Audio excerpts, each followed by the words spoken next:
Welcome to the Drowsy Economist. I'm glad you found your way here tonight. This is our sixth time together, and if you've been with us through the previous weeks, welcome back. If this is your first visit, welcome.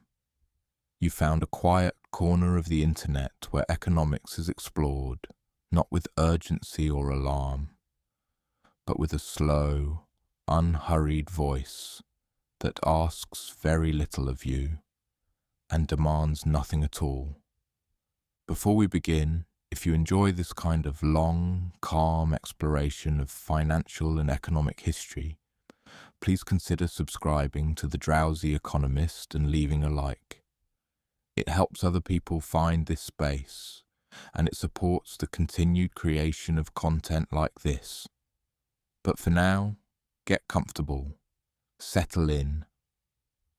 Tonight we are going to talk about global trade, the history of how goods move around the world, and we are going to take our time with it.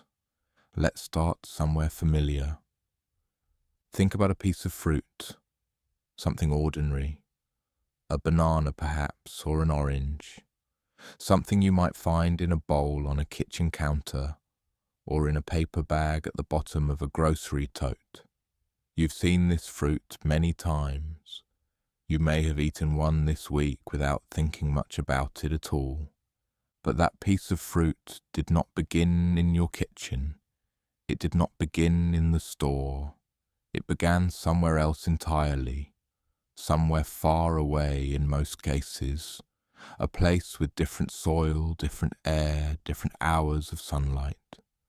A farm, perhaps, in a warm and humid part of the world. A place where the fruit grew slowly on a tree or a plant, over many weeks, reaching the size and colour that made it ready to be picked. Someone picked it, or more likely, many people picked many pieces of fruit over many days, placing them into crates or bins or collection bags. The fruit was gathered and sorted. Some pieces were set aside, others moved forward. The ones that moved forward were carried somewhere, by hand, by small truck, by a vehicle of some kind, to a place where they could be packed more carefully for a longer journey. The packing matters. Fruit is soft, it bruises, it ripens and then over-ripens and then begins to break down. So the people who pack fruit for long journeys have to think about temperature and cushioning and airflow. They pack the fruit in layers in cardboard boxes, sometimes with paper or foam between them. The boxes are labelled, they are stacked. They are moved into a storage area kept at a specific, cool temperature. From the packing facility, the fruit travels again, maybe by truck along a highway through a landscape you've never seen, toward a port or an airport or a distribution hub. This leg of the journey might take hours. The truck moves through the night, through the early morning, through whatever light or weather happens to be present. The driver follows a route. The fruit stays cool in the back. At the port, if that's where it's going, the boxes are unloaded from the truck and prepared for the next stage. A port is a busy place, even in the quiet hours. There are cranes and forklifts and workers moving along established pathways, each doing a specific task in a sequence that has been worked out over a long time. The boxes of fruit are placed into a larger container, a metal box, roughly the size of a small room, designed to hold a great many smaller boxes, and the container is sealed. The container is lifted by a crane and placed onto a ship. The ship is large, very large, larger probably than you are picturing right now. Some of these ships are longer than several city blocks placed end to end.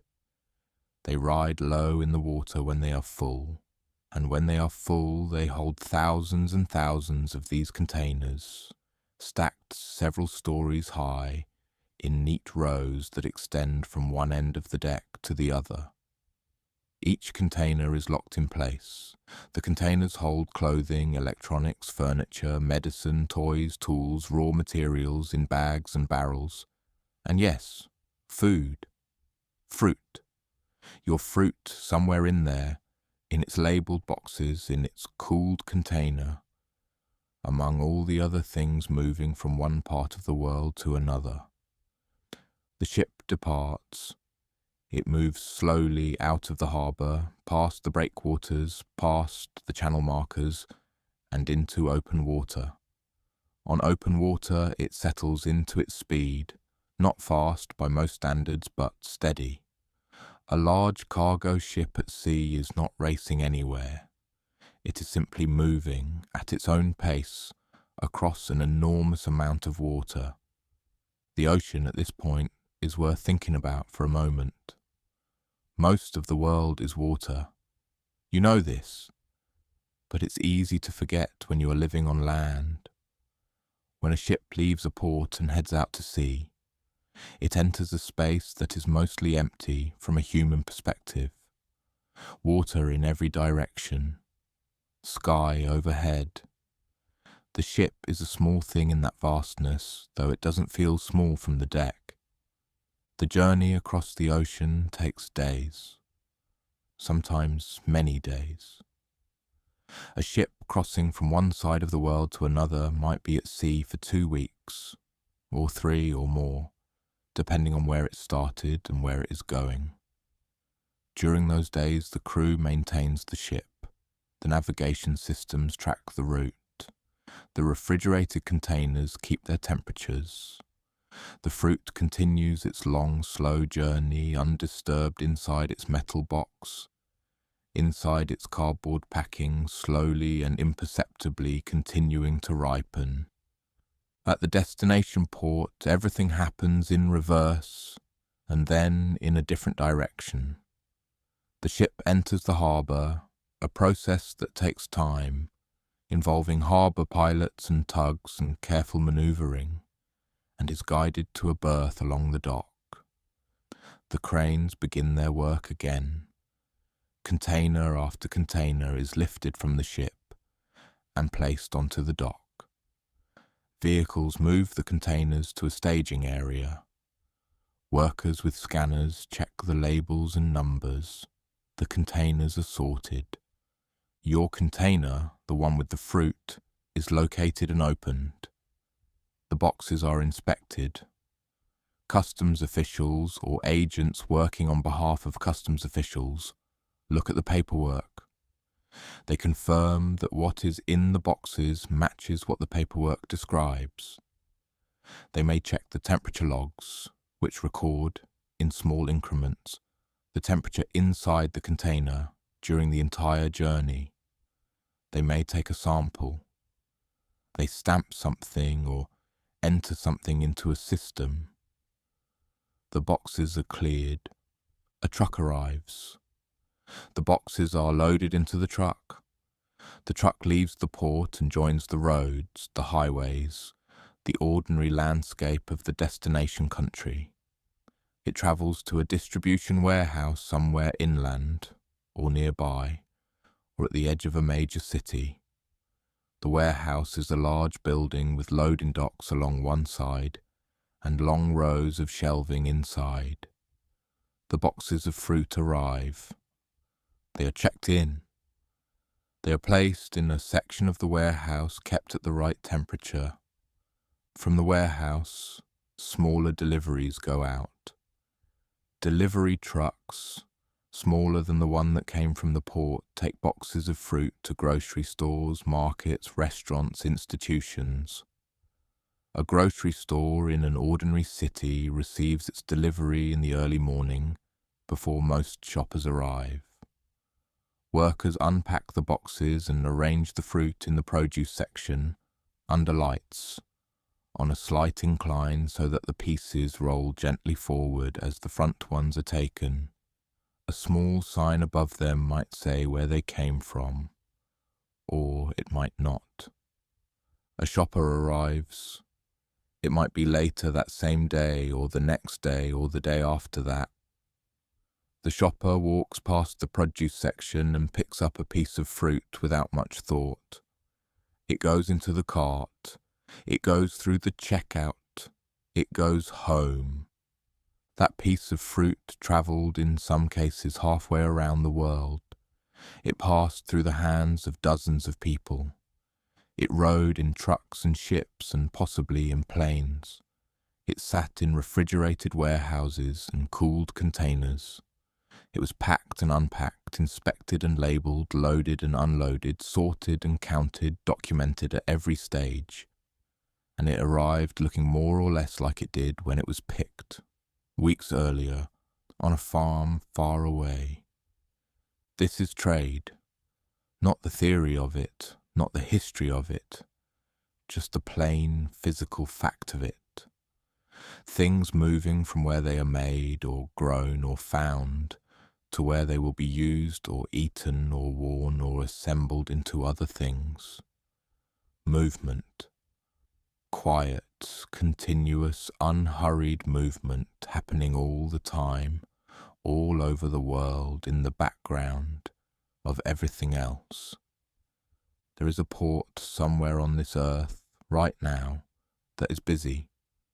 The lights are on. The cranes are moving. Ships are arriving or departing. The activity does not stop because it is night time where you are. The world's ports operate around the clock, in every time zone, handling an amount of cargo that is almost too large to hold in the mind as a single image. If you were to stand at a busy port and just watch, not working, not directing anything, just observing, you might find it calming after a while. The scale of it softens into repetition. A container goes up, a container comes down, a truck backs into a loading dock and then pulls away. A ship moves slowly through the water. The sounds are mechanical and steady. There is a rhythm to it, not a fast rhythm, a slow one. The rhythm of something very large doing the same things over and over, with small variations, without urgency. That rhythm is what we're going to stay with for a while tonight. The physical world of trade before we get to anything else. Before the history, before the institutions, before the arrangements and agreements that make it all possible. Just the movement of things, heavy things on trucks and ships and trains and planes, moving from one part of the world to another, all the time, without stopping. There are other things moving tonight besides fruit. There are always other things moving. The world's trade does not consist of one category of item, one kind of ship, one type of journey. It is many things at once, all moving along different paths, at different speeds, in different directions, with different destinations. Consider for a moment the clothing you might be wearing. A shirt, perhaps, or a pair of socks, or whatever it is you put on before settling in for the night. That clothing began somewhere too, not as a finished garment, but as raw material. Cotton, perhaps, grown in a field. Fields of cotton are quiet things, long rows of low plants, white bowls opening in the heat of late summer, spread out over flat land under a wide sky. The cotton is harvested. It is ginned, meaning the seeds are separated from the fibres. And then the fibres are compressed into large rectangular bales and wrapped in burlap or plastic for transport. Those bales travel. They go by truck or train to a facility where the cotton is cleaned and spun into thread. The thread is wound onto large spools. The spools travel to a weaving or knitting mill, where machines run continuously, interlacing threads into fabric. The fabric comes off the machines in long rolls, hundreds of yards at a time, and those rolls are inspected for flaws and then cut into measured lengths and packed flat. The fabric rolls travel again, They may cross a border at this point, or several borders. Fabric woven in one country is often cut and sewn in another. The rolls arrive at a garment factory, a large building full of sewing machines arranged in long rows, where workers cut the fabric into pattern pieces and sew them together into shirts, trousers, jackets, undergarments, all the ordinary items that fill ordinary closets. The finished garments are folded and placed into plastic bags, then packed into cardboard boxes, and the boxes are labelled and palletized and prepared for shipment. From the garment factory, the boxes travel to a port or an airport. If they go by sea, and most do, they go into containers just like the fruit. Containers full of folded clothing, stacked in boxes, sealed and labelled, lifted by cranes onto ships. The ships depart. They cross the same wide oceans. At the other end, the same process: unloading, customs, trucking, warehousing.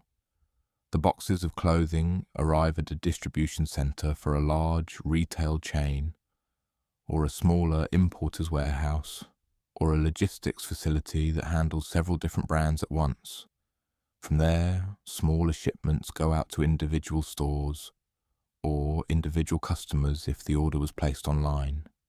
The garment arrives, it is tried on, it fits or it doesn't. It is kept or returned. If kept, it is washed and worn many times and eventually replaced, and the whole process more or less begins again. None of this is dramatic. It is simply the way things move. The cotton, the thread, the fabric, the finished shirt, each stage represents a journey, and each journey represents the same basic activity: taking something from where it is to where it needs to be, slowly, steadily, across enormous distances. And then there are the raw materials, the things that don't become clothing or food but become other things: buildings, machines, fuel, wires, pipes, containers for other containers. Iron ore, for instance. Iron ore is heavy and dull-looking. It is reddish-brown in colour, rocky, not particularly interesting to look at. It is mined from open pits in places where large deposits happen to exist. In parts of Australia, Brazil, Canada, parts of Africa. The pit mines are enormous. Some of them are large enough to see from a considerable height. The ore is scooped up by machines of extraordinary size and loaded into trucks, also of extraordinary size, that haul it to processing facilities nearby. At the processing facility, the ore is crushed and sorted and prepared for the next stage. Then it is loaded, by conveyor belt, by crane, by chute, onto bulk carrier ships. Bulk carriers are a different kind of vessel from the container ships that carry boxes of clothing and fruit. They are open on top, essentially a floating hold that fills with loose cargo: grain, coal, ore, fertilizer, and then seals with hatches for the journey.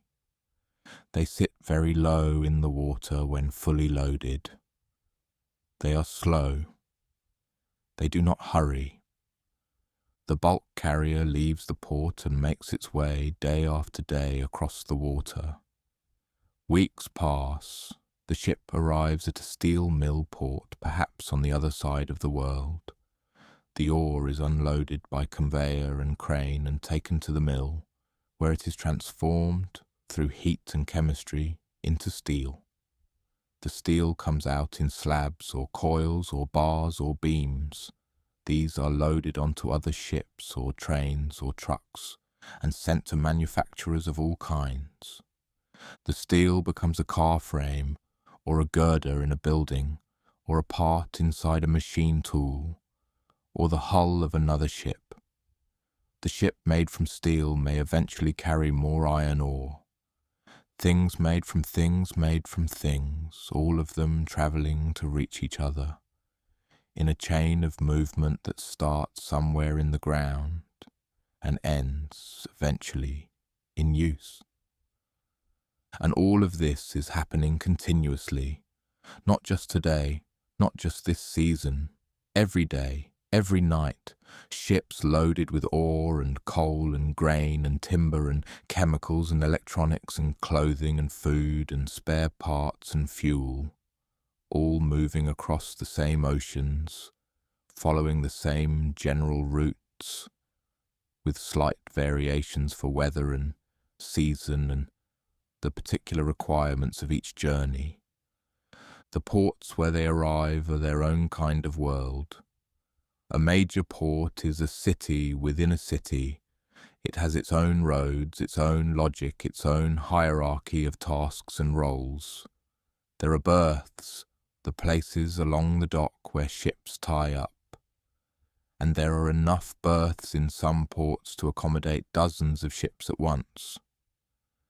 There are cranes of different sizes for different jobs. There are storage yards where containers sit in stacks waiting. There are offices where paperwork is processed. There are inspection stations. There are fuel depots and repair facilities. There are buildings where workers rest between shifts. The port does not close. If you walk through a large port at 3 a.m, you would find it fully operational. Lights everywhere, machinery running, ships being loaded or unloaded, trucks coming and going. The port is indifferent to the time of day. It is indifferent to the weather, within reason. It is indifferent to holidays and seasons and what is happening in the city just beyond its gates. It does its work without pause. The ships that call at these ports are themselves remarkable objects, if you allow yourself to think about them plainly. A large container ship, the kind that carries 10 or 15,000 containers at once, is one of the largest moving objects human beings have ever constructed. It is longer than most city blocks. Its engines are large enough to walk around in.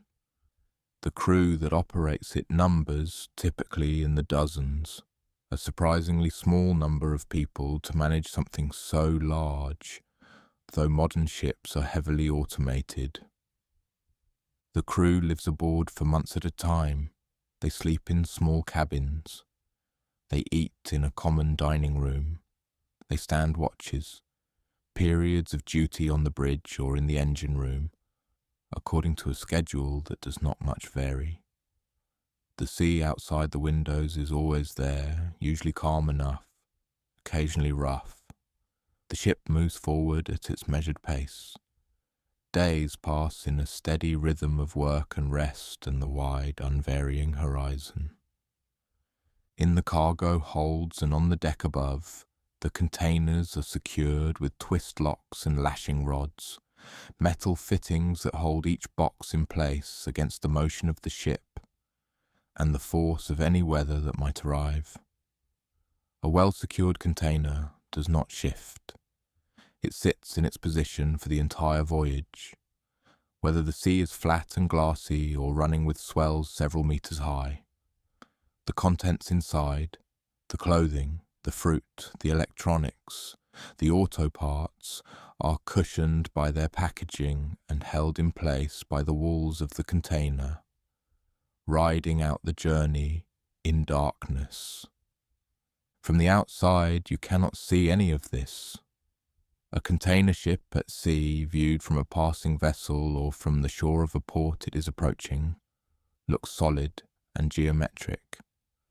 The containers make a kind of stepped skyline, stacked in their columns and rows. In the light of early morning, they are various colours: red, blue, green, rust, tan, and the ship moves through the water with a steadiness that belies the complexity of what it carries. It is simply there, moving, getting from one place to another, the same as it has been doing for days. This is the physical world of trade, before any of the history, before any of the systems and rules and agreements. Just this, the movement of heavy things across long distances in a rhythm that does not stop, that has not stopped, in one form or another, for a very long time. The rhythm goes back a long way, further back than ships made of steel, further back than ports with electric cranes and concrete berths and digital tracking systems. The movement of goods from one place to another is among the oldest sustained human activities. It predates writing. It predates coins. It may, in some quiet way, predate most of the other things we think of as civilization. Think of it this way. A group of people living in one place has access to the things that exist in that place. The particular stones underfoot, the particular animals nearby, the particular plants that grow in that soil, the particular clay along the riverbank. What they do not have is everything else, the things that exist somewhere else. The shells from a coastline 100 miles away, the obsidian from a volcanic hillside 3 valleys over, the salt from a dry lake bed in another direction entirely. People noticed early on that some things were only available in certain places, and that those things were useful or desirable or necessary. So they found ways to get them. The earliest trade was local. Someone walked to where the thing was, or someone who lived near the thing brought it along when they travelled. Over time, patterns developed. People who lived near a source of good flint, a hard stone that could be shaped into tools and blades, found that others wanted that flint. People who lived near salt deposits found the same thing. People near stands of particular wood, or deposits of a useful mineral, or along migration routes of certain animals, all discovered that what they had, others wanted, and that what others had, they themselves wanted. Trade in these early days did not look like commerce the way we think of it now. There were no prices, no currency, no markets in the formal sense, but there was exchange. Objects moved from hand to hand. A useful blade changed owners. A length of cured hide travelled from a camp where it was made to a camp where it was needed. Small objects, beads, shells, polished stones, moved over surprisingly long distances, as archaeologists have found them in places far from where they could have been naturally formed. These movements were slow. They happened through intermediate steps. Someone passed something to a neighbour, who passed it further, who passed it further still. Or a traveller carried goods along a known path, stopping at settlements along the way, exchanging one thing for another at each stop, arriving at the far end with something different from what they started with. The object and the traveller both made a journey, but not always the same journey. This kind of slow, hand-to-hand movement of objects across landscapes, through forests and along rivers and over hills and across grasslands, is, in its simplest form, the same activity as what happens in a container port today. The scale is different, the speed is different, the goods are different, but the basic logic is the same. Something exists here, something is wanted there, and so it moves. Over time, certain paths became established. A route through a mountain pass that traders used regularly became, after enough use, a recognized path. The path acquired landmarks. Stopping places appeared along it. A reliable source of water, a sheltered spot to sleep, a place where several paths converged and different groups of travellers met. These meeting places grew. People came not just to pass through, but to exchange. And word spread that exchanges could be made there. Markets, in the informal sense, appeared. The earliest markets were probably seasonal.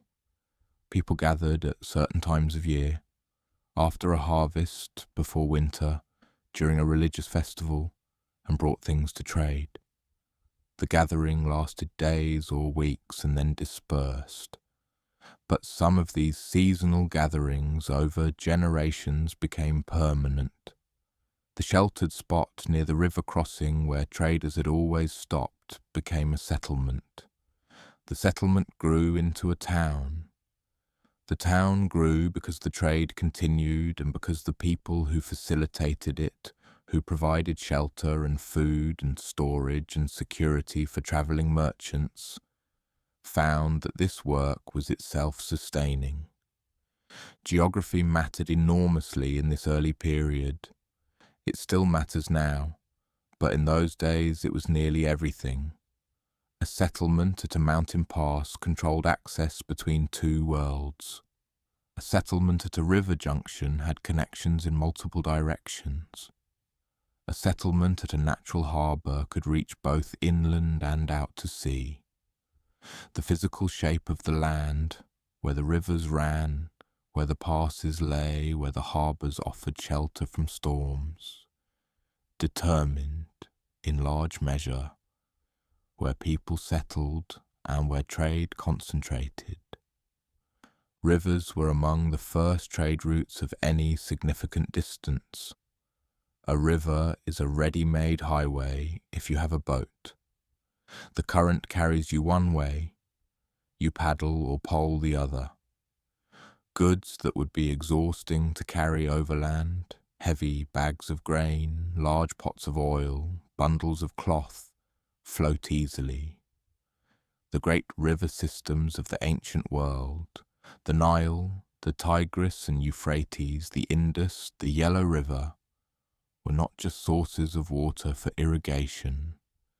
They were corridors of movement along which goods and people travelled in both directions, steadily and repeatedly, over centuries. Along the Nile, boats moved grain from the fertile agricultural regions of Upper Egypt down toward the delta and the sea. They moved building stone from quarries to construction sites. They moved the things that an organized civilization needs in large quantities: food, building materials, fuel, pottery, linen, papyrus. The boats were simple by later standards, wooden or powered, shaped to navigate the Nile's particular currents and shallows. But they worked. They moved things efficiently enough that the civilization that depended on them could function and expand. And it was not only the internal movement that mattered. Egypt, like other early civilizations, traded beyond its borders. Timber was scarce in Egypt. The Nile Valley does not produce large trees, so timber came from elsewhere. Cedar from the forests of Lebanon travelled by sea to Egyptian ports, copper from Cyprus, incense and aromatic resins from lands to the south. These were not trivial imports. They required organised effort, reliable relationships, and the movement of goods and people across considerable distances. The Mediterranean Sea in this period was already becoming what it would remain for thousands of years, one of the most important trade basins in the world. The sea is large, but not so large as to be terrifying. Its coastline is long and deeply indented, offering harbours and anchorages at frequent intervals. The winds follow seasonal patterns that experienced sailors could learn and use. In summer, the winds blow reliably from the north and northwest. In winter, they shift. A sailor who understood the seasons could plan a voyage accordingly. You left in one season and returned in another, and if you knew what you were doing, the wind would help you in both directions. The early traders of the Mediterranean coasted along the shore, rarely venturing into open water when they could help it. They moved from headland to headland, from harbour to harbour, stopping to take on water and food and to exchange cargo. A merchant setting out from the coast of what is now Lebanon might stop at Cyprus, then at Rhodes, then at a port on the Greek mainland, then perhaps along the Italian coast, trading at each stop, loading and unloading small quantities of goods, and eventually turning back with something different from what was carried at the start. What moved on these early Mediterranean routes? Wine was important. Wine from one region travelled widely and was valued in places where grapes did not grow well, or where local production was limited. Olive oil travelled the same way. Metals were crucial.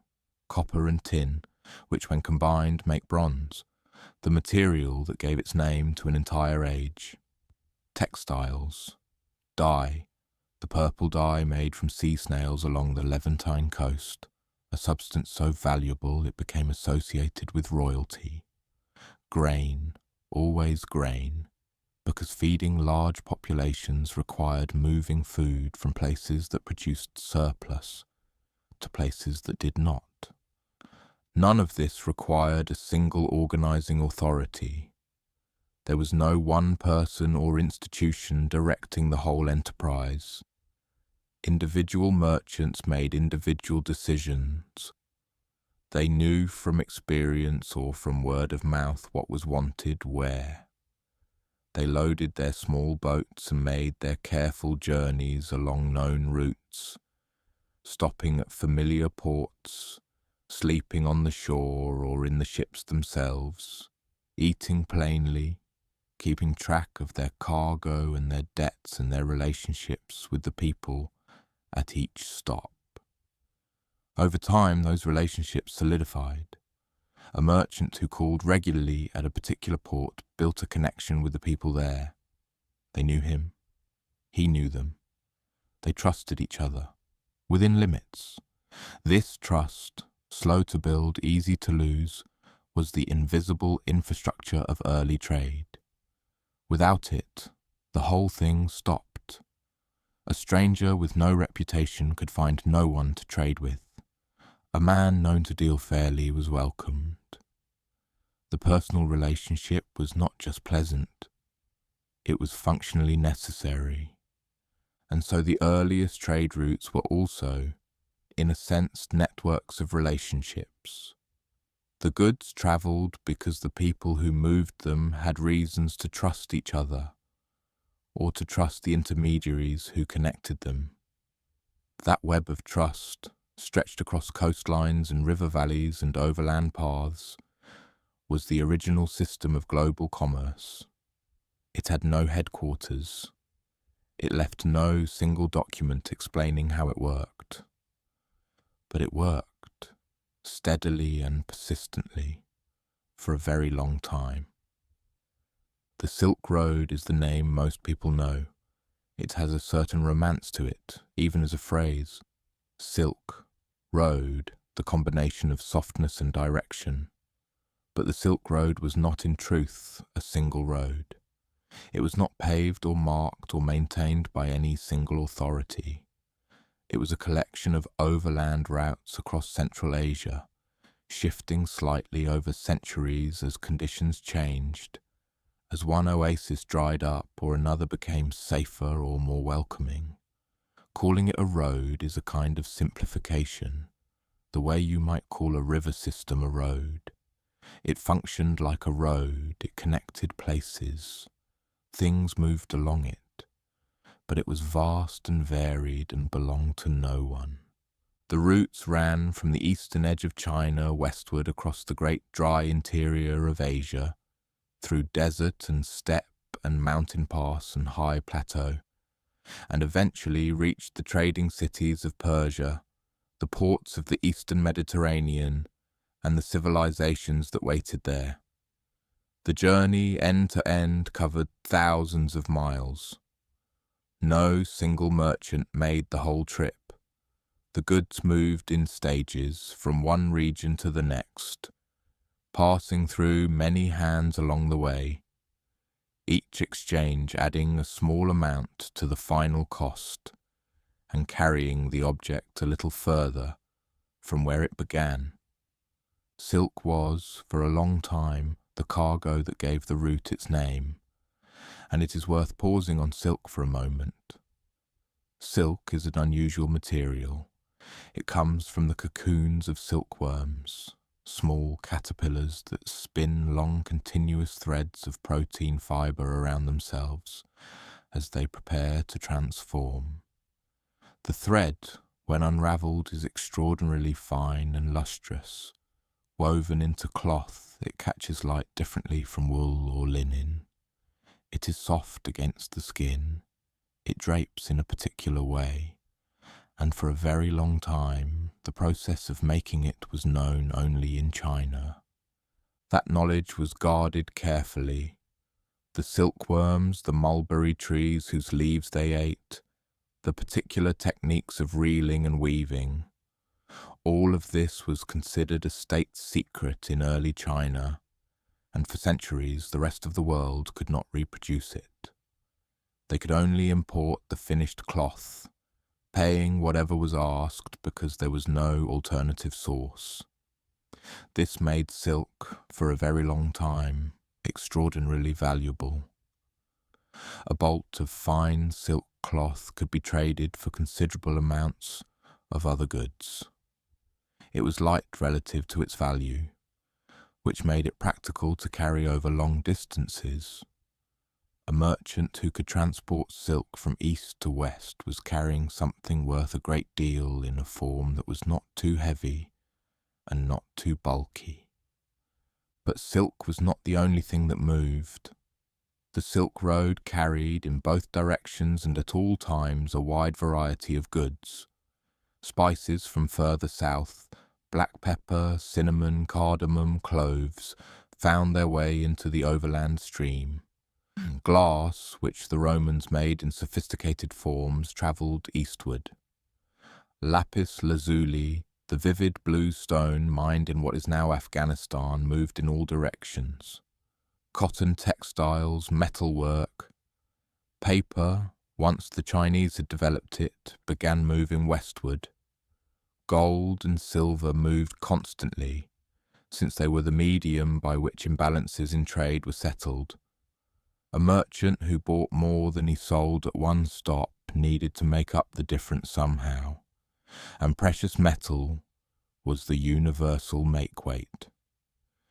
The people who actually moved these goods across Central Asia are not well remembered by name. They were in large part professional traders and caravan operators, many of them from groups who had made this crossing their particular specialty.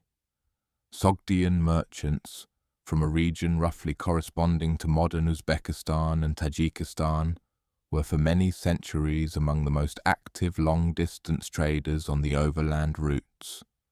They established networks of agents and representatives at cities all along the way, so that a Sogdian merchant setting out from Samarkand knew he would find a fellow Sogdian in the cities ahead, someone who spoke his language and shared his customs and could help him navigate the local conditions.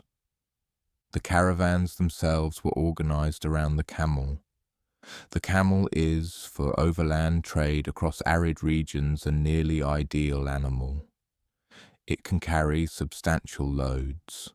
It can travel for days without water. It moves at a steady, unhurried pace. Its broad feet handle sand and rocky ground.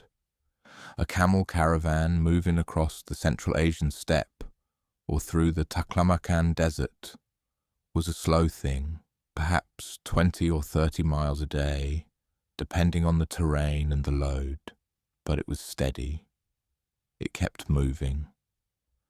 and it could go where wheeled vehicles could not, through narrow passes and over terrain too rough for carts. The caravans followed the oases.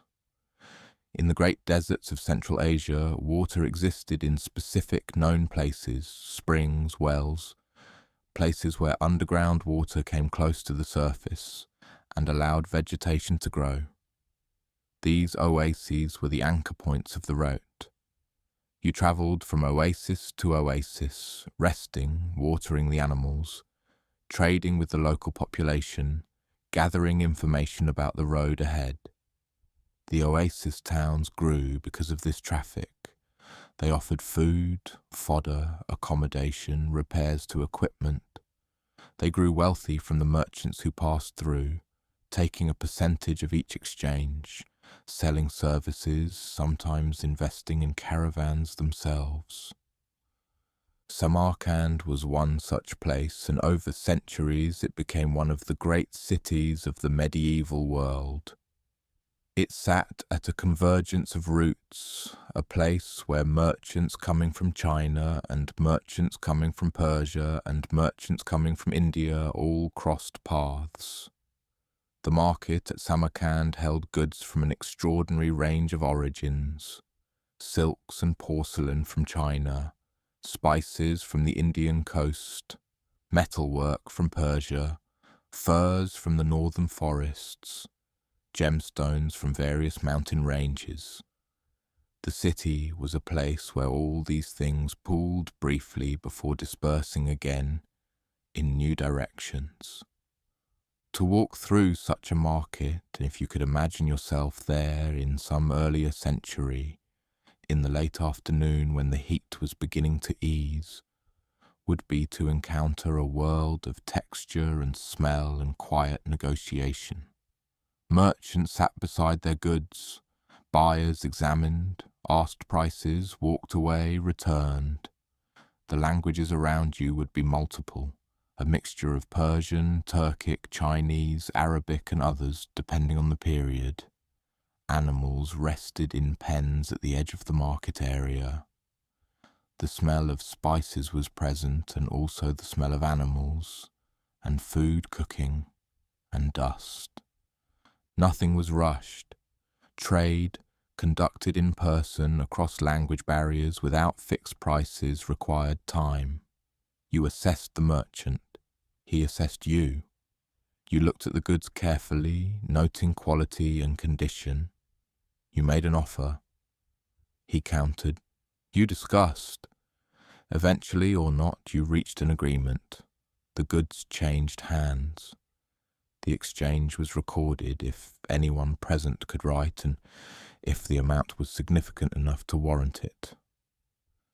And then you moved on to the next stall and did it again. Meanwhile, south of the Silk Road's overland routes, a different kind of trade had been developing for a very long time across the Indian Ocean. The Indian Ocean is a body of water with a remarkable feature: its winds reverse direction with the seasons. From roughly April through September, winds blow steadily from the southwest, pushing ships from the African coast and the Arabian Peninsula toward India. From October through March, the winds reverse and blow from the northeast, pushing ships back the other way. These winds are called monsoons, and they are predictable enough that sailors who understood them could build entire trading systems around them. A merchant based on the coast of Arabia or East Africa could load a dhow, a traditional vessel of the Indian Ocean, with a triangular sail well suited to sailing close to the wind, and depart in the spring, riding the southwest monsoon east toward India. They would arrive in 3 or 4 weeks, trade during the summer months, and return west in the autumn on the northeast monsoon. The round trip took roughly a year. It was reliable enough to plan around. Merchants built their business cycles around the monsoon calendar, and the ports where they stopped built their economies around the same rhythm. The goods that moved on Indian Ocean routes were different in character from the overland Silk Road cargo, though they overlapped. Spices were central. The Spice Islands, the Maluku Islands in what is now eastern Indonesia, produced cloves and nutmeg in quantities found nowhere else on earth. These spices were enormously valuable in the markets of India, Arabia, Persia, and eventually Europe. Pepper, grown on the Malabar coast of India, was perhaps the single most traded commodity by volume. Cotton textiles from India were in demand everywhere. Incense from Arabia and the Horn of Africa moved eastward. Porcelain and silk from China, accessed through the ports of Southeast Asia, fed into the same network. The Indian Ocean trading world was diverse in its participants. Arab, Persian, Indian, Malay, Swahili, and Chinese merchants all took part at different times and in different capacities. The port cities that served this trade, Calicut and Cochin on the Indian coast, Hormuz at the mouth of the Persian Gulf, Aden at the tip of the Arabian Peninsula, Kilwa and Mombasa along the East African coast, were cosmopolitan places where many languages were spoken and many religious traditions coexisted in the practical interest of commerce. The trade was not without its difficulties. Storms could wreck ships.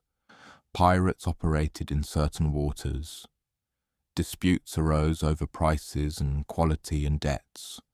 But the monsoon system itself provided a kind of order. It divided the year into natural chapters.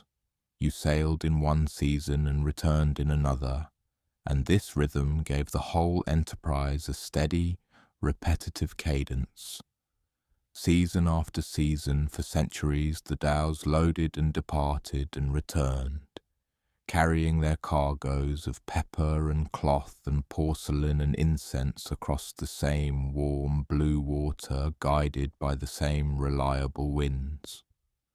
By the time European sailors began pushing south along the African coast in the late 1400s, the Indian Ocean trade had been running in its established patterns for well over 1,000 years. The routes were known, the ports were settled and prosperous. The monsoon calendar governed the rhythm of commerce. There was, in a sense, a complete and functioning world of trade that existed entirely outside European knowledge and European participation. What changed in the decades around the year 1500 was access. European ships found their way around the southern tip of Africa and into the Indian Ocean for the first time. Portuguese sailors, navigating carefully south and then east, rounded the Cape of Good Hope and arrived on the East African coast, and then in India, and eventually further east still. They were not the first to make long ocean voyages.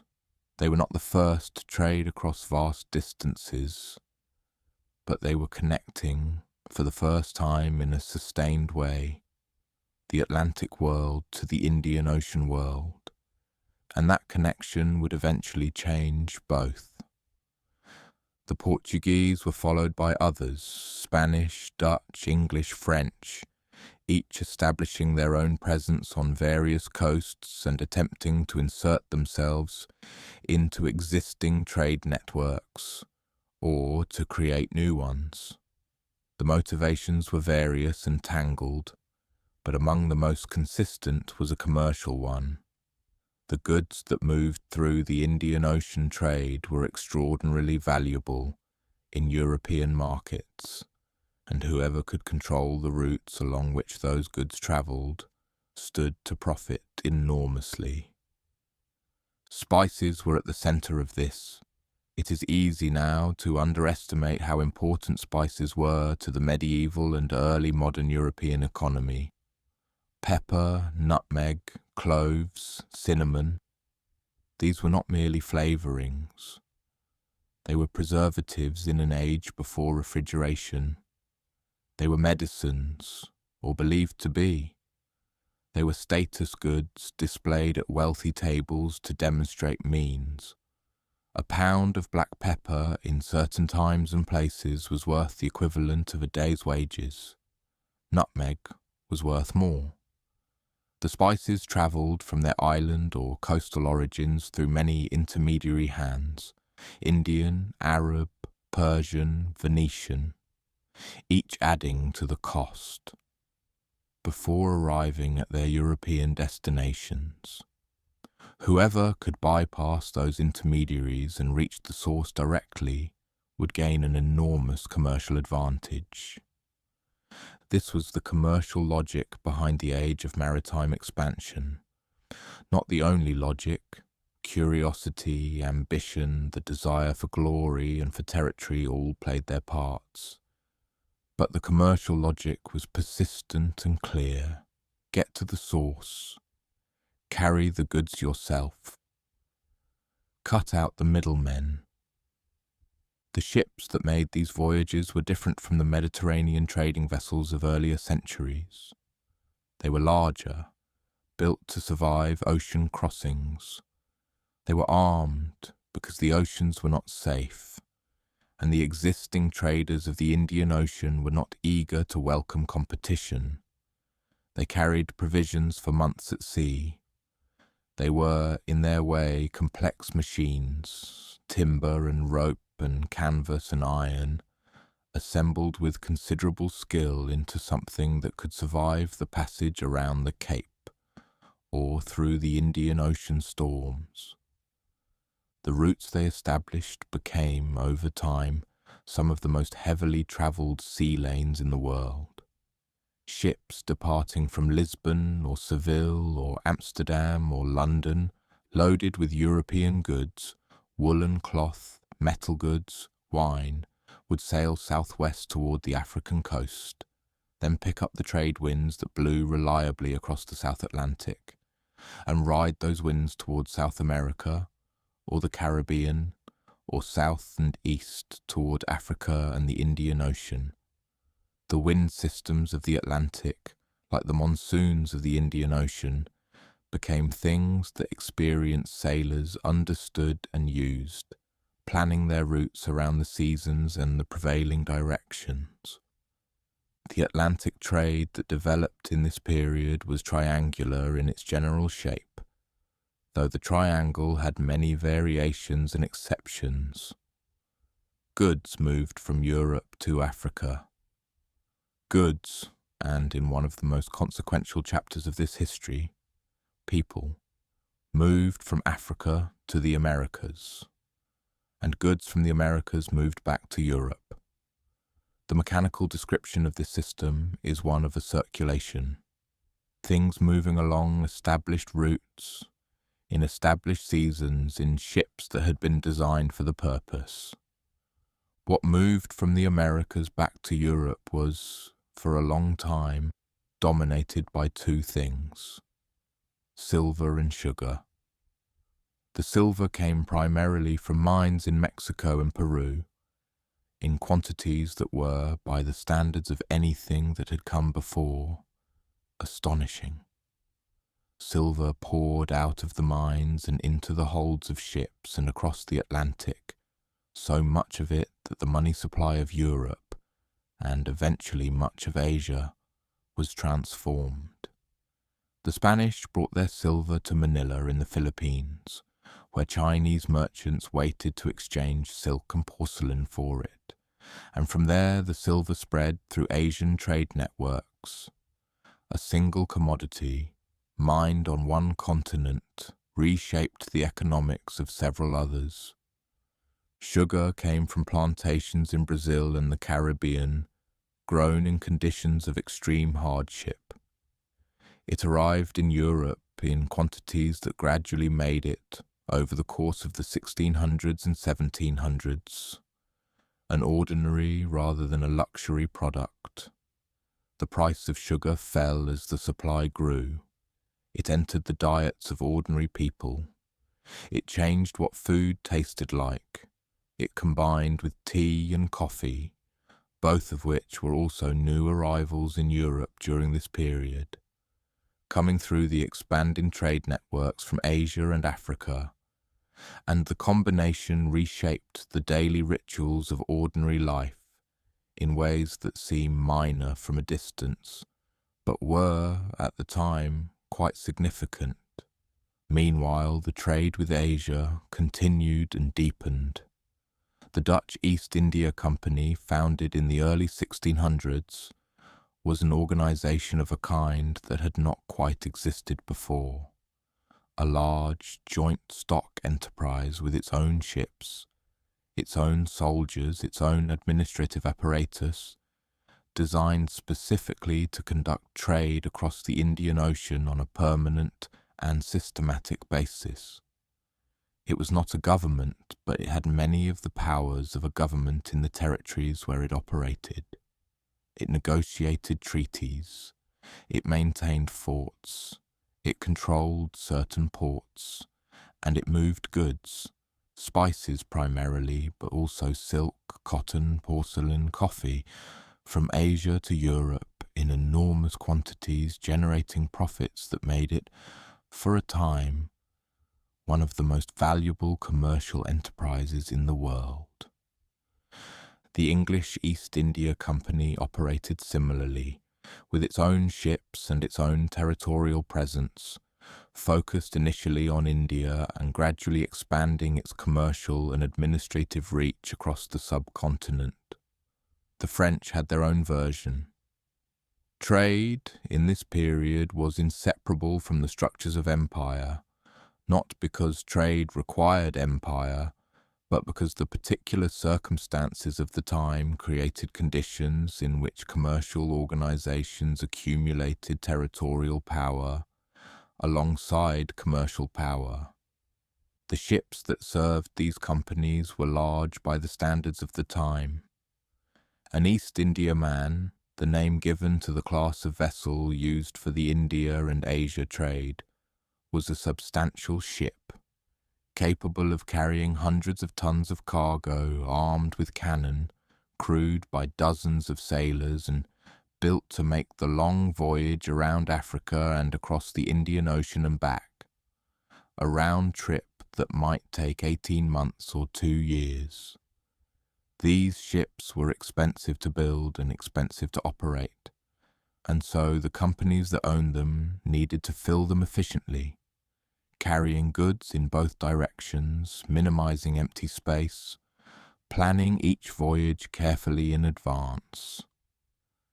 The holds of an outbound East India man carried European goods, silver coin being perhaps the most important, since Asia wanted silver more than it wanted European manufactured goods for much of this period, along with woolen cloth, lead, and other items that might find buyers somewhere along the route.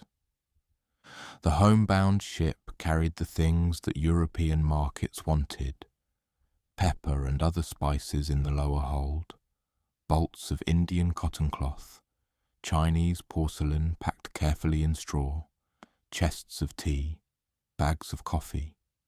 The cargo was inventoried and insured and documented, because these were valuable goods, and the voyage was long, and the ocean was not always kind. The system, viewed from a sufficient distance, has a certain mechanical quality to it. Ships departing and arriving on schedules tied to seasons and winds. Goods flowing in one direction in exchange for goods, and silver flowing in another. Warehouses at either end filling and emptying. Prices in European markets rising and falling with each fleet's arrival.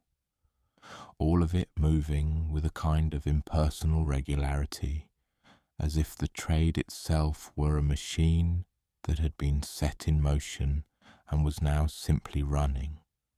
But it was not impersonal, of course, at the level of any individual involved in it. The sailor on the outbound voyage was cold and seasick in the North Atlantic, and sweating in the doldrums and watching the horizon for storms. The merchant in Surat or Calicut was weighing the quality of the cotton bales and calculating the best price.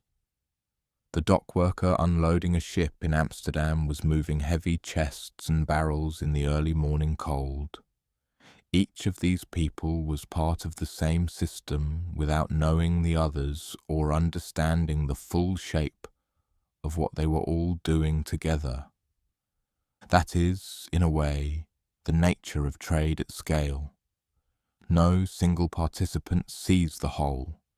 Each person sees their own small part, the goods in front of them, the immediate exchange, the next step in the journey. The full picture only becomes visible from far away in retrospect, when someone looks at the records and the patterns and tries to describe what was happening. And what was happening in this period was the slow assembly of something genuinely new. A world in which goods moved regularly and in large quantities between continents that had previously had no sustained contact with each other. A world that was, in the most basic physical sense, becoming connected. The connection deepened over the centuries that followed. Each generation of ships was a little larger, a little faster, a little more reliably constructed than the one before. Navigation improved. The instruments that sailors used to find their position at sea, the sextant, the accurate chronometer, made it possible to know, with confidence, exactly where a ship was on the open ocean. Voyages that had once been genuinely uncertain, in the sense that the ship's position was always approximate, and the arrival date was always a guess, became more predictable. Schedules became possible. Schedules made planning possible. Planning made trade more efficient. The 19th century brought changes in propulsion that altered the pace of everything. Steam engines, first fitted to river vessels and coastal boats, eventually found their way onto ocean-going ships. A steamship did not depend on the wind. It moved at a consistent speed, regardless of whether the air was calm or blowing. It could hold to a schedule in a way that a sailing vessel never quite could. The great clipper ships of the mid-1800s, fast, beautiful, built for the tea and wool trades, represented the high point of sail, and they were already being overtaken by steam before they reached it. By the end of the 19th century, steam had largely replaced sail on the major ocean routes, and the time required to cross the Atlantic had dropped from weeks to days. The opening of the Suez Canal in 1869 was another change of that kind, a physical alteration to the map that reorganized the routes. Before the canal, ships traveling between Europe and Asia had to go around the southern tip of Africa. It was a long route, adding weeks to the journey. The canal cut through the narrow strip of land between the Mediterranean and the Red Sea, creating a shortcut that reduced the distance enormously. Almost immediately, trade patterns shifted. Ships that had gone one way began going another. The ports along the new route prospered. The ports along the old route adjusted. Geography, which had seemed fixed, turned out to be something that could be changed with sufficient engineering. The Panama Canal, opened in 1914, did the same thing for the Pacific side. Ships could now pass from the Atlantic to the Pacific without rounding South America. The world's shipping routes reorganized again, quietly and systematically, following the new path of least resistance. Through all of this, the basic challenge of trade remained the same as it had always been: how to move goods reliably from where they were to where they were wanted, in a condition that made them useful, at a cost that left room for something worthwhile at the end.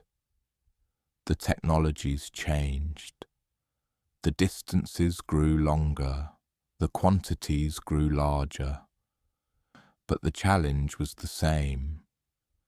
And then, in the middle of the 20th century, something changed that is worth pausing on. A simple change in appearance, a change in the shape of a box.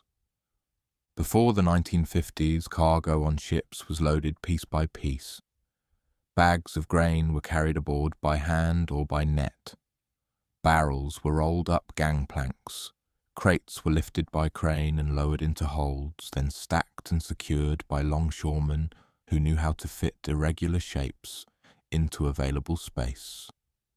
This process, called break bulk loading, was slow. A large ship might spend a week in port being loaded or unloaded. The labour was intensive and required a great many workers. Things were lost or damaged or pilfered. The accounting was complicated. The time in port was, economically speaking, wasted time. The ship was not earning anything while it sat at the dock. The standardized metal shipping container changed all of this. The idea was straightforward. Instead of loading individual items, you loaded everything into identical metal boxes of a fixed size. The boxes could be stacked. They could be moved by crane without anyone touching the contents. They could be lifted off a ship and placed directly onto a truck or a rail car without being opened. The time required to load or unload a ship dropped dramatically. A ship that once spent a week in port could now be turned around in a day. The containers themselves became the unit of accounting. You tracked boxes, not individual items. Things inside the boxes were sealed for the entire journey, which reduced loss and damage. The container was not an immediate revolution. It took time, decades really, for the infrastructure to catch up. Ports had to be redesigned, cranes had to be built, trucks had to be fitted with the right attachments, rail cars had to be modified. The longshoremen's unions, whose members had performed the break bulk loading, negotiated the terms of the transition. But over the course of the 1960s and 1970s, container ship became the dominant method of ocean freight, and the effect on the cost and speed of moving goods was profound. When moving things becomes cheaper, more things move. This is a simple relationship, but its consequences are large. Before containerization, there were categories of goods that it simply did not make economic sense to ship across oceans. The cost of transport consumed too large a share of the final value. After containerization, the math changed. Things that had not been worth shipping became worth shipping. Factories in one part of the world could supply customers in another part of the world at prices that made sense. The geography of manufacturing shifted in response. Production moved toward places where it could be done at lower cost, because the cost of moving the finished goods to the consumer had fallen enough to make that calculation work. This is, in condensed form, the mechanism behind what people mean when they talk about globalization in the economic sense. Not an ideology, not a policy choice in the first instance, but a physical fact. It became cheaper to move things. And when it became cheaper to move things, more things moved. And the world's production and consumption organized itself around that new reality. The container itself is worth describing if you have never thought much about it. A standard shipping container is 20 feet long, 8 feet wide and 8.5 feet tall, though there are also 40-foot versions and a few other sizes. It is made of corrugated steel, which gives it rigidity and resistance to damage. It has double doors at one end that seal with rubber gaskets. It has fittings at each corner, called corner castings, that accept the twist locks which hold it to the ship's deck or to another container stacked above or below it. The interior is lined with wood flooring, suitable for stacking pallets or boxes. There are anchor points on the interior walls for securing cargo with straps. A loaded container might weigh 20 or 30 tons. An empty one weighs around 2 tons and can be moved fairly easily by the right equipment. When stacked on a ship, the containers fit together precisely, each one sitting on the 4 corner castings of the one below, locked in place so that it cannot shift even in heavy weather. From a distance, a fully loaded container ship looks almost architectural, a floating building of stacked coloured boxes, moving slowly through the water. At the destination port, the containers are lifted off in sequence by gantry cranes, tall structures that straddle the ship and move along rails, picking up containers one by one and placing them on the dock. The cranes are operated from a cab high above, or increasingly by remote control from a room in the terminal building, where an operator watches screens and moves containers with a joystick. The process is methodical, container by container, stack by stack. The ship empties over the course of hours rather than days. Each container has a unique identifier, a combination of letters and numbers painted on its side, that is scanned at multiple points in its journey. When it is loaded onto the ship, when it arrives at the port, when it clears customs, when it is placed on a truck, when it arrives at the warehouse. This creates a record of where each box has been and where it is now, accessible to anyone with the right access to the right system.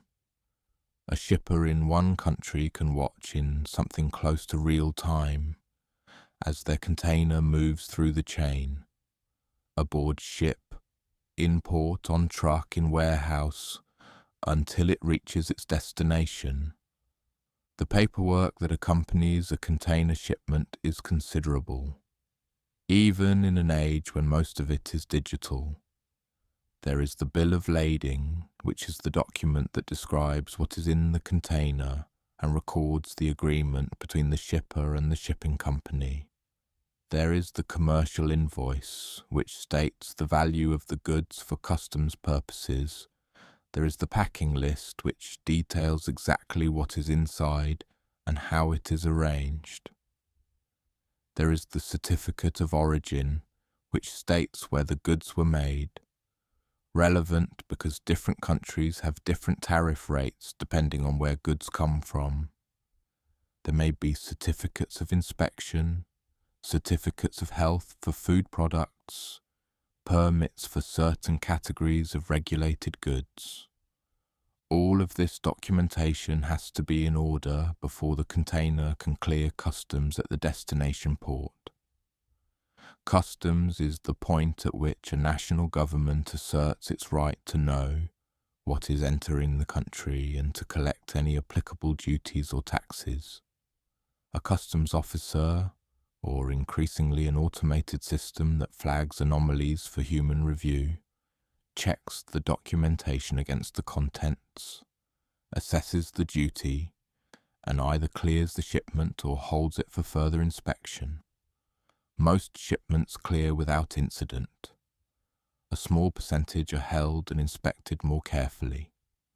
A smaller percentage still are found to contain something that does not match the documentation or something that is not permitted to enter, and those are handled according to their specific circumstances. The whole system, the containers, the cranes, the ships, the documentation, the customs procedures, is, in aggregate, the physical and administrative infrastructure of modern trade. It is not glamorous, It does not have the romance of a Silk Road caravan or the drama of an East Indiaman rounding the Cape in a storm, but it works with a reliability and efficiency that would have seemed almost magical to a merchant of any earlier era. Goods move from one side of the world to the other in weeks, in predictable condition, at predictable cost, with a paper trail that tracks every step. Behind the documentation, behind the containers and the cranes and the custom stamps, there is another layer to modern trade that is less visible but just as necessary. It has to do with money, not the goods themselves, but the financial arrangements that make it possible for a buyer in one country to pay a seller in another country, across a distance of thousands of miles, before either party has met the other in person or established the kind of personal trust that once underpinned every exchange.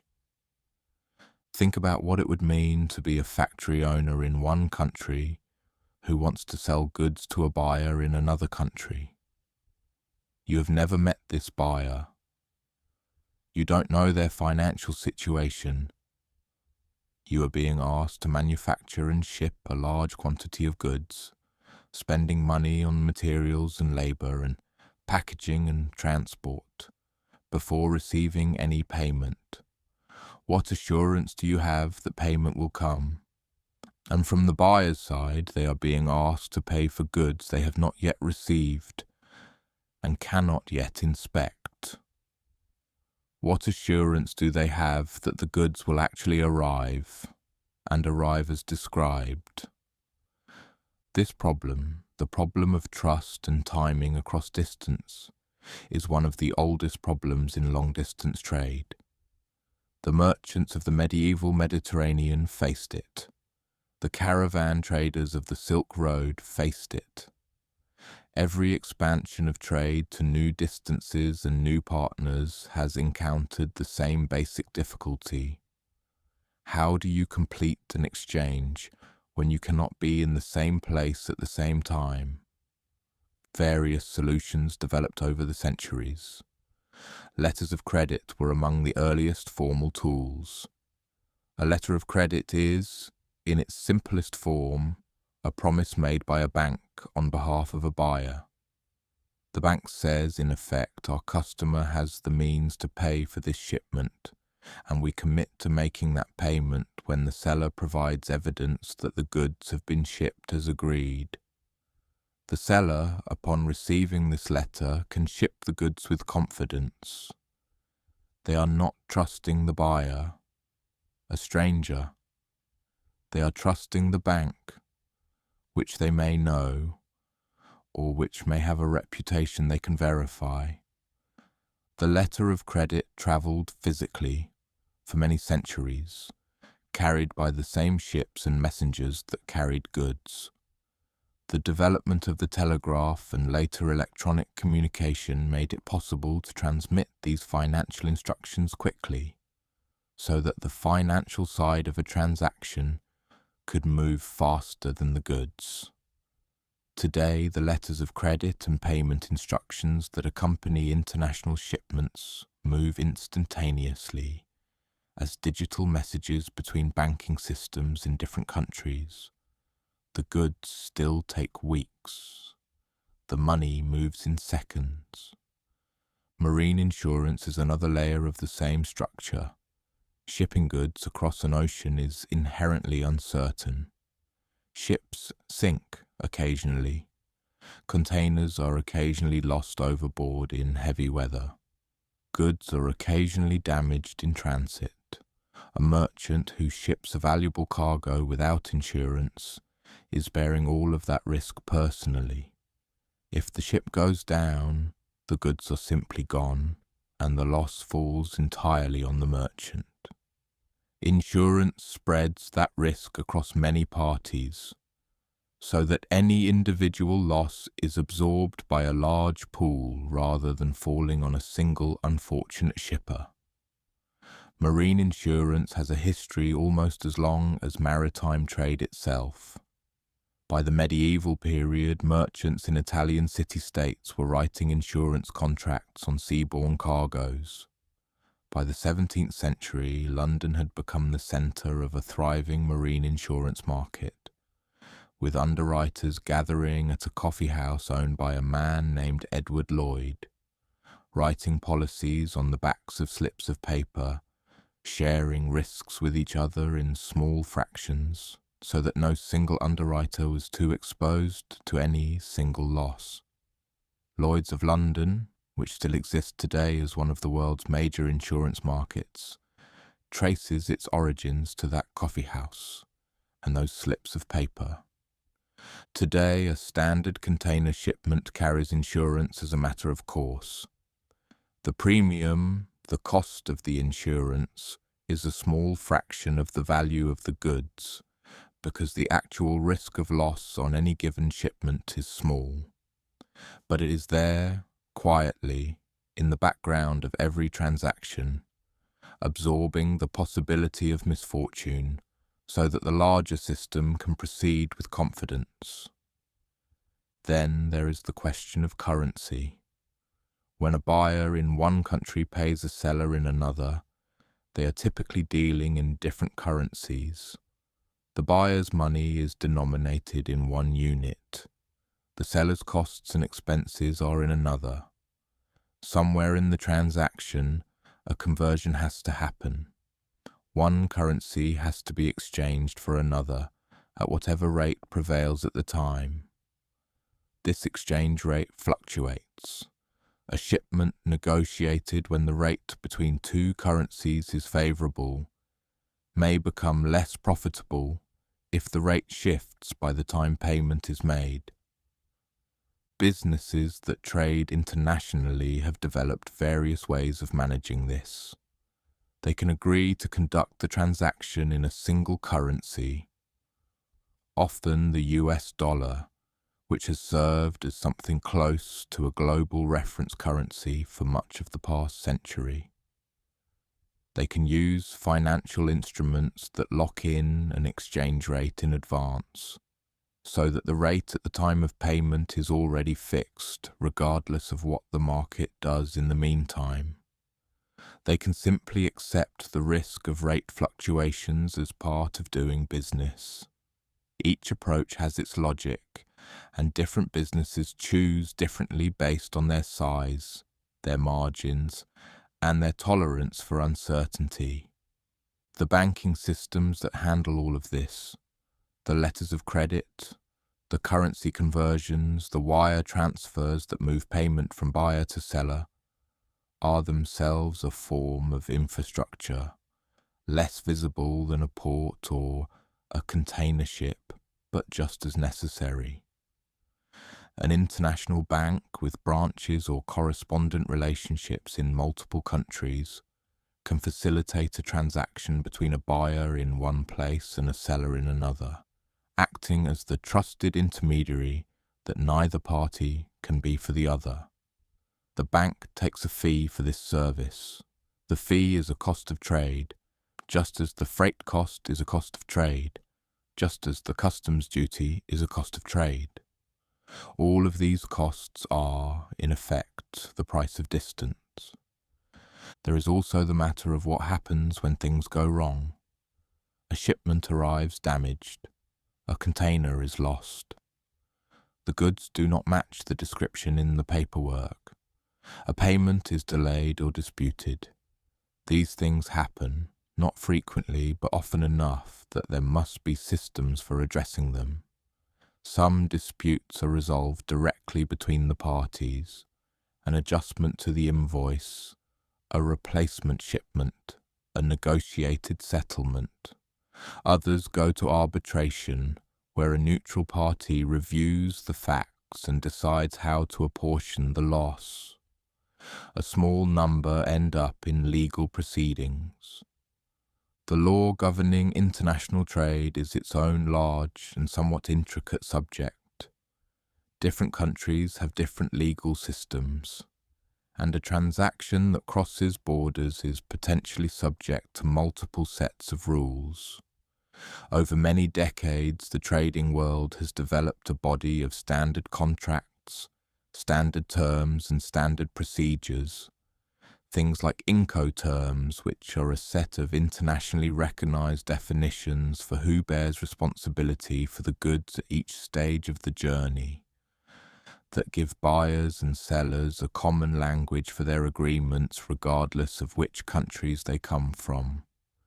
Incoterms are dry, as acronyms tend to be, but they do real work. When a contract says the goods are sold FOB, free on board, a particular port, both parties know exactly what that means. The seller's responsibility ends when the goods are loaded onto the ship, and the buyer's responsibility begins at that point. The risk of loss during the ocean voyage falls on the buyer. When a contract says CIF, cost, insurance, freight, the seller is responsible for arranging and paying for the shipping and insurance as well as the goods themselves. And the buyer simply pays one price that includes all of those elements.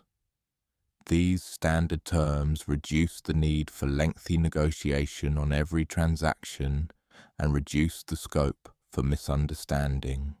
All of this, the letters of credit, the insurance, the currency management, the standard contract terms, the arbitration procedures, exists in the background of every container shipment, every pallet of goods moving through an airport freight terminal, every tanker of oil making its way from a loading terminal to a refinery. Most of the time, none of it requires active attention. The systems run, the payments clear, the goods arrive, the paperwork is filed. Only when something goes wrong does the underlying machinery become visible, and even then, most problems are resolved quietly and without drama through the established procedures. The supply chain, as this entire sequence is now commonly called, is a term that captures something real about how modern production and trade are organized.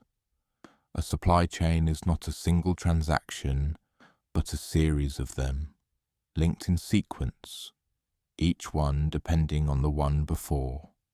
The cotton farmer depends on the gin operator. The gin operator depends on the spinning mill. The spinning mill depends on the weaving factory. The weaving factory depends on the garment manufacturer. The garment manufacturer depends on the shipping company. The shipping company depends on the port. The port depends on the truck driver. The truck driver depends on the distribution warehouse. The warehouse depends on the retail store. The retail store depends on the customer. At each link in this chain there is an exchange of goods, of money, of information. Each link has its own lead time, its own cost, its own potential for delay or failure. The entire chain is only as reliable as its weakest link, which is why businesses that depend on long supply chains pay close attention to all of them, monitoring lead times and stock levels and the financial health of their suppliers, with a degree of care that would have seemed extraordinary to a merchant of an earlier era, who simply bought what was available and sold it forward. There is a kind of coordination happening in the world right now that has no central director. No single person or organization is managing the movement of all the goods on all the ships on all the oceans. No one is deciding, from a single office, which container goes where, which ship departs when, which port handles which cargo. And yet the system functions, not perfectly and not without friction, but with a consistency and a scale that, when you stop to consider it plainly, is remarkable. What makes this possible is a combination of things that developed gradually and are now taken largely for granted. Standards, for one. The fact that a shipping container made in one country fits on a ship built in another country and can be handled by a crane in a third country and loaded onto a truck in a fourth country. This does not happen by accident. It happens because, at some point, the various parties involved agreed on the dimensions: 20 feet long, 8 feet wide, 8.5 feet tall, the corner castings in exactly the same positions. The result is interchangeability. Any container can go on any ship that is fitted for containers. Any crane that handles containers can handle any container. Any truck chassis designed for containers can carry any container. This interchangeability is invisible when it works, which is almost always. The same principle applies to documentation. The bill of lading has a standard form. The commercial invoice follows a standard structure. Customs declarations in different countries ask for similar categories of information because the information a customs authority needs. What is the good? Where was it made? What is it worth? How much is there? Is roughly the same everywhere. The standards are not identical across every country and every context, but they are similar enough that a freight forwarder, the professional intermediary who manages the logistics of a shipment on behalf of a shipper, can navigate the requirements of multiple countries without starting from scratch at each border. Freight forwarders are another layer of this quiet infrastructure. Most businesses that ship goods internationally do not manage the logistics themselves. They hire a freight forwarder, a specialist who knows the routes, the carriers, the port procedures, the customs requirements, and the documentation for whatever countries are involved. The freight forwarder books space on a ship, arranges the trucking, prepares the paperwork, manages the customs clearance, and delivers the container to its destination.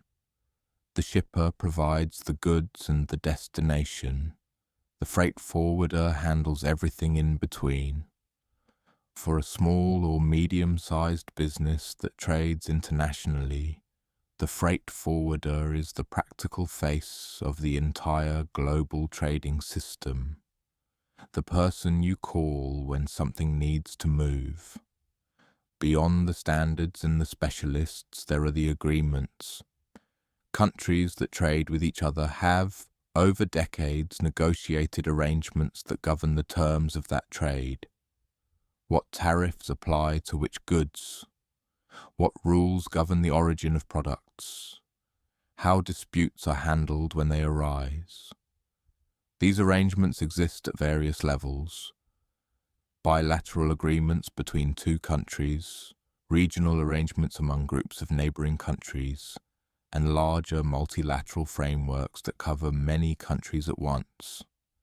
The World Trade Organization, which came into its current form in 1995, though it grew from an earlier arrangement that dates to the late 1940s, is the closest thing the world has to a global forum for trade rules. Its members, nearly all of the world's trading nations, have agreed to a set of principles about how they will conduct trade with each other. The core idea is that countries should not discriminate between their trading partners in certain fundamental ways, and that when they want to protect domestic industries with tariffs or other measures, they should do so within agreed limits and through agreed procedures. The organization does not manage trade directly.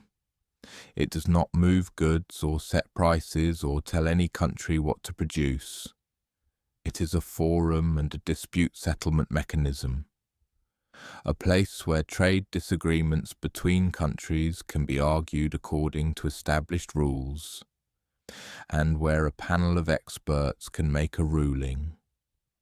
The rulings are not always followed, and the system has its complications, but it represents a sustained attempt to give the world's trading relationships a predictable structure, a common set of expectations about how exchanges between nations will be governed. Regional trade agreements work in a more limited geography. A group of neighbouring countries may agree to eliminate tariffs on goods traded among themselves, creating what is called a free trade area. Or they may go further, harmonising their regulations so that goods approved in one member country can move freely to all the others without additional inspection or approval. Or further still, adopting a common set of external tariffs so that the group acts, in trade terms, as a single unit toward the outside world. These arrangements vary considerably in their depth and their ambition, and they change over time as political circumstances change.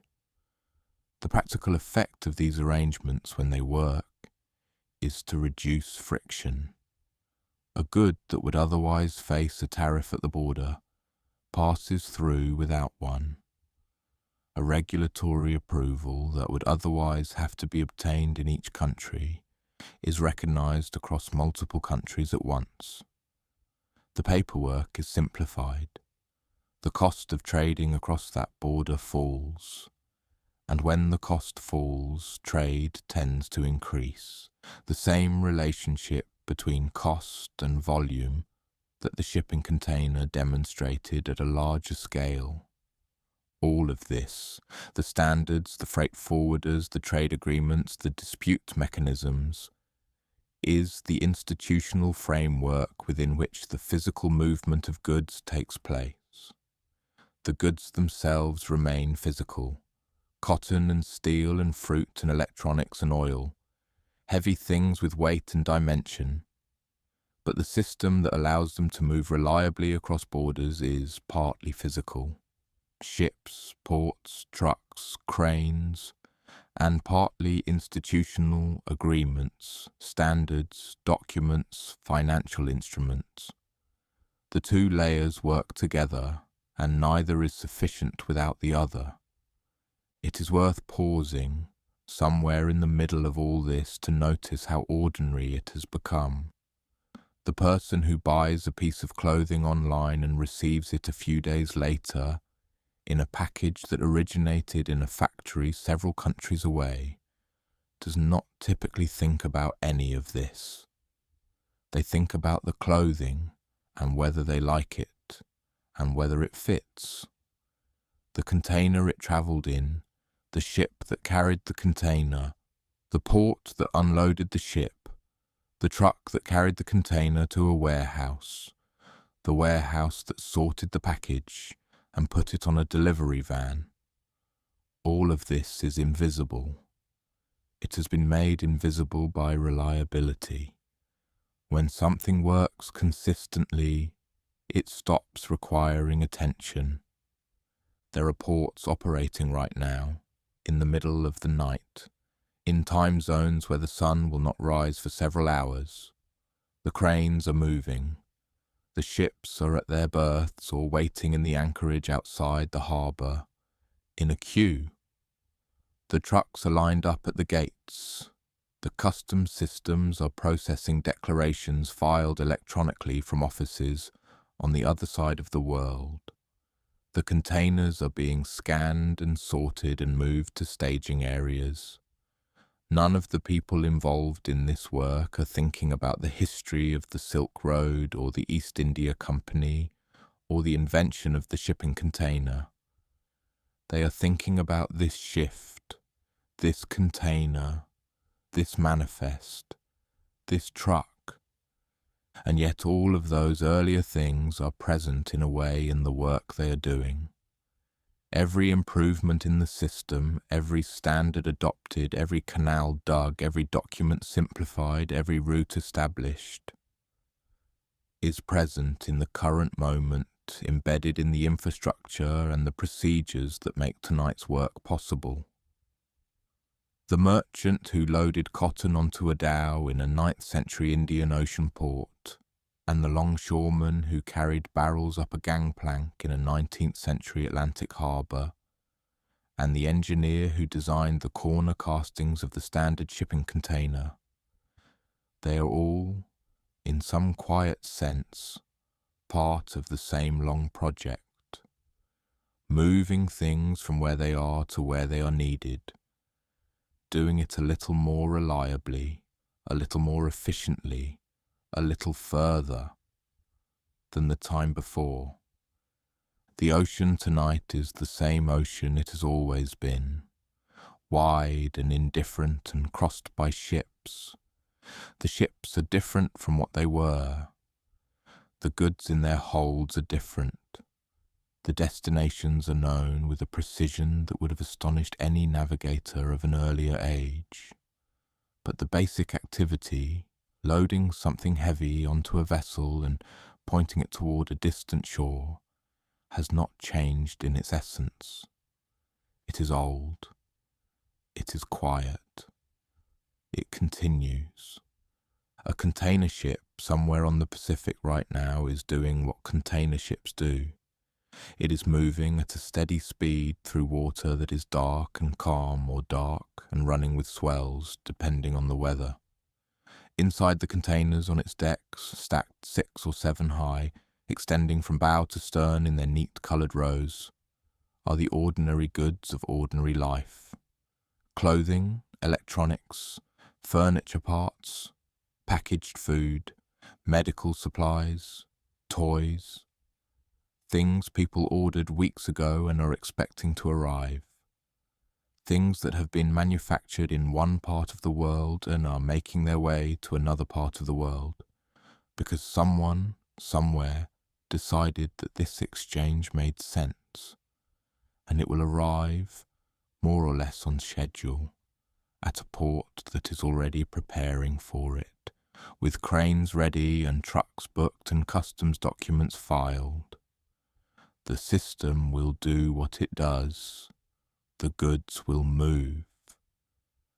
There is something worth sitting with in that image of a container ship crossing a dark ocean, not because it is dramatic, it is not particularly, but because of what it represents when you let the full weight of it settle.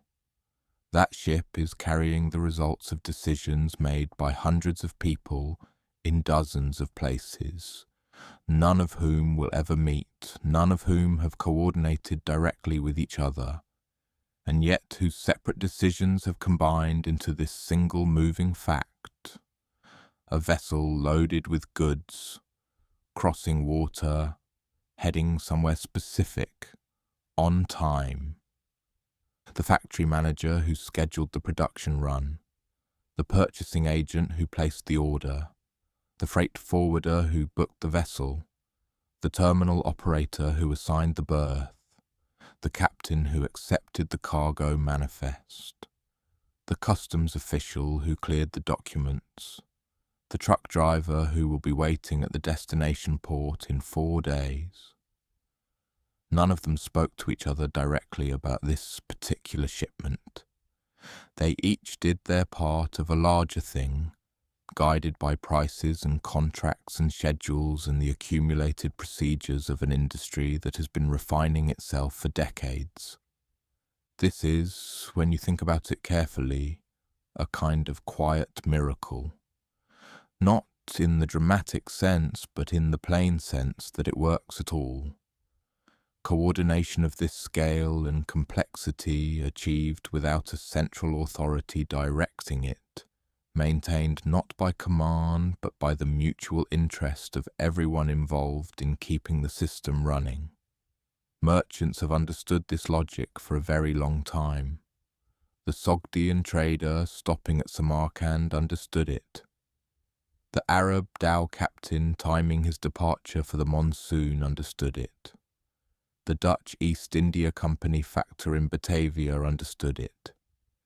Each was participating in something larger than their own transaction, and each knew at some level that the larger thing needed to keep working in order for their own piece of it to be worthwhile. The goods that move through this system are not, in themselves, remarkable objects. A shirt is a shirt. A bag of coffee beans is a bag of coffee beans. A car part is a car part. None of these things inspire much feeling on their own, sitting in a warehouse or in the hold of a ship. But the fact of their movement, the fact that they travelled to get here, that they came from somewhere specific, that their arrival in your hands represents the successful completion of a chain of exchanges stretching back across months and miles, gives them a context that is easy to overlook and worth occasionally noticing. The coffee in a cup on a kitchen table early in the morning before the day has started. The coffee was grown in a highland region somewhere, Ethiopia perhaps, or Colombia, or Vietnam, or any of the other places where the plant thrives. It was picked and processed and dried and sorted and bagged and shipped in a container, probably along with other bags of coffee from the same region, to a port. From the port it went to a roasting facility, where the green beans were roasted to the colour and level that the particular roaster preferred, and then packaged and sent to a warehouse, and then to a store, and then to a kitchen. The whole journey took months. The cup takes a few minutes to prepare. The person drinking it almost certainly does not think about any of this. And why should they? That is not a criticism. The invisibility of the supply chain is, in a sense, its greatest achievement. A system that required its users to understand and attend to every step of its operation would be an exhausting system.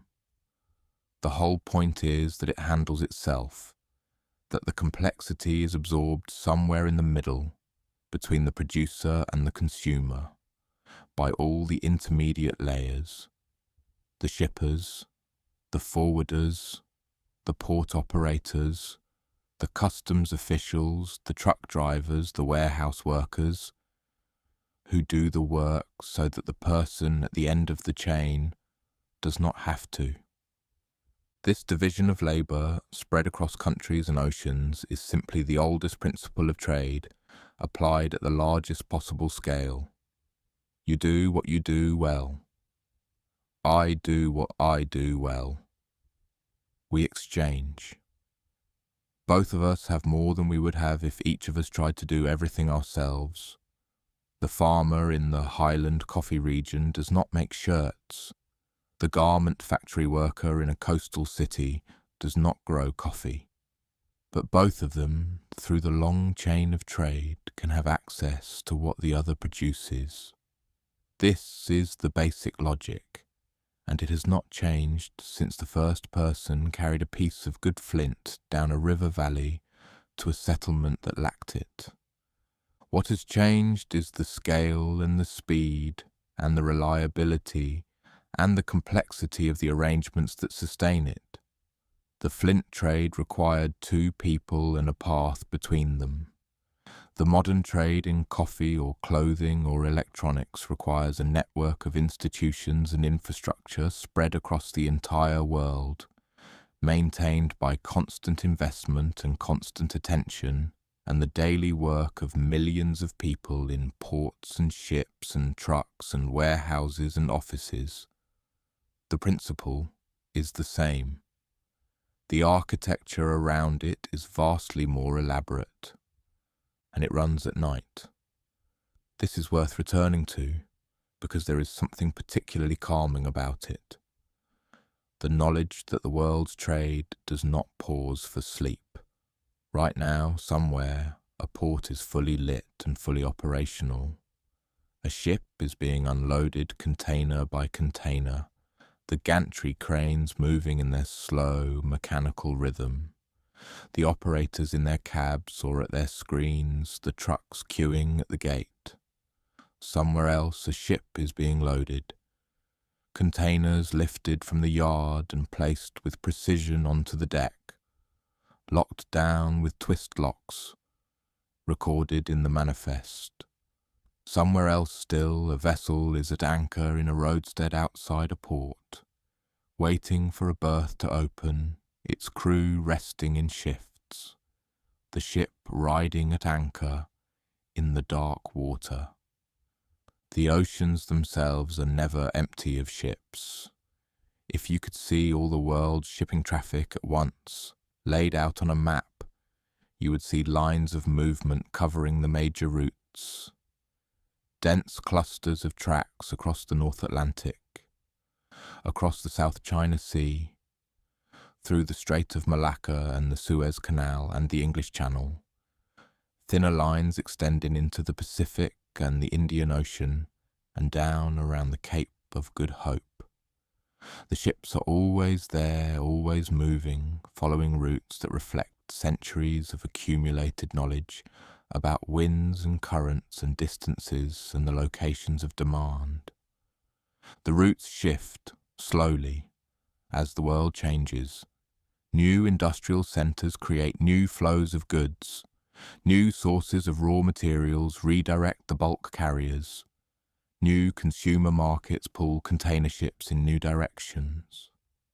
The underlying geography, the position of the continents, the location of the straits and canals, the depth of the harbours remains fixed.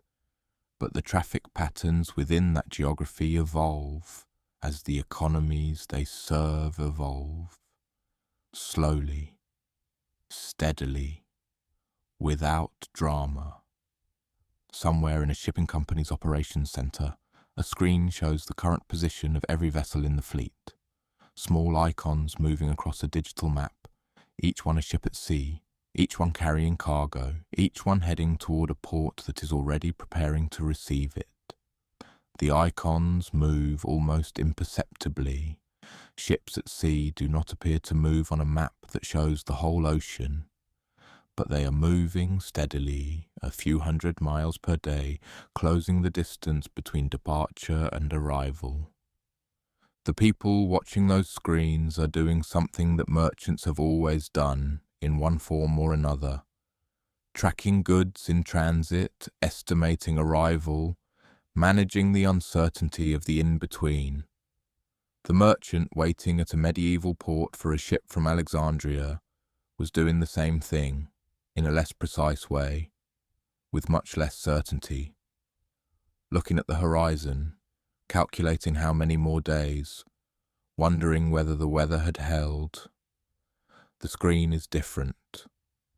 The underlying anxiety, will it arrive, is the same.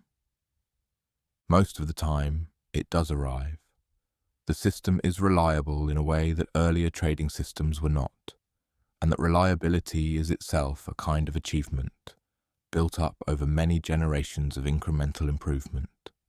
Better charts, better instruments, better ships, better ports, better documentation, better financial instruments, better dispute resolution, each small improvement reducing the probability of failure by a small amount, the reductions accumulating over time into something approaching dependability. Not perfection. The system fails sometimes. A port is disrupted by a storm. A canal is briefly blocked. A factory burns down. A pandemic disrupts the movement of workers and goods in ways that cascade through the supply chains and leave shelves empty in stores thousands of miles from the original disruption. These failures are instructive, precisely because they reveal how much normal life depends on a system that is usually invisible. The supply chain becomes visible in the public mind exactly when it fails. When it works, it disappears back into the background, unnoticed, taken for granted, quietly delivering the ordinary goods of ordinary life to the places where they are needed. Tonight, it is working. The ships are on the water. The ports are operating. The trucks are moving through the hours before dawn on roads that are mostly empty. The warehouses are sorting and staging. The documentation is being processed. The goods are moving as they have been moving in one form or another for as long as there have been people who had something one place needed and were willing to make the journey. That willingness to load something onto whatever form of transport was available and carry it towards somewhere it was wanted is perhaps the most persistent of all human economic behaviours. It preceded money. It preceded writing. It preceded cities. It is, in some sense, prior to all the other things we associate with civilization, because the exchange of goods between groups is what allowed specialization, and specialization is what allowed complexity, and complexity is what allowed everything else. The trade came first. The rest followed. And it continues to follow, quietly, tonight, across every ocean and through every port and along every road that leads away from one and toward the other.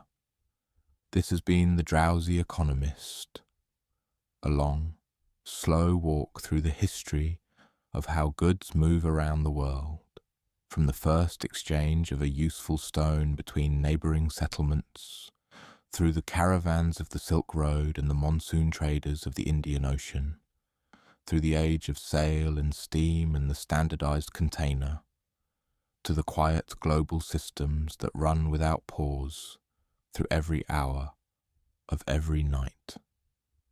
If you found this useful or restful or both, please consider subscribing to the channel and leaving a like. It helps others find this quiet corner of the internet, and it supports the continued making of content like this. The container ship is still out there on the water. The port is still lit.